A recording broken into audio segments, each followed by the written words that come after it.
Saudara, di tengah bayang-bayang konflik yang belum usai, puluhan umat Kristen di kota Gaza tetap memperingati Jumat Agung.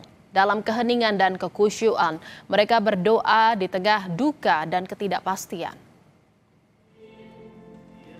Pelayan altar membawa salib besar yang dihiasi bunga ke halaman gereja, sementara umat mengikuti ibadah dalam suasana hening dan penuh duka. Di tengah kondisi yang belum sepenuhnya aman, peringatan Jumat Agung digelar dengan khusyuk oleh umat Kristen di Gaza. Meski intensitas serangan menurun, ketegangan dan ancaman konflik masih terasa di wilayah itu. Sebelum perang, diperkirakan sekitar 1.300 umat Kristen tinggal di jalur Gaza. Gereja ini kini tak hanya menjadi tempat ibadah, namun juga menjadi tempat perlindungan bagi puluhan keluarga yang terdampak konflik sejak tahun 2023.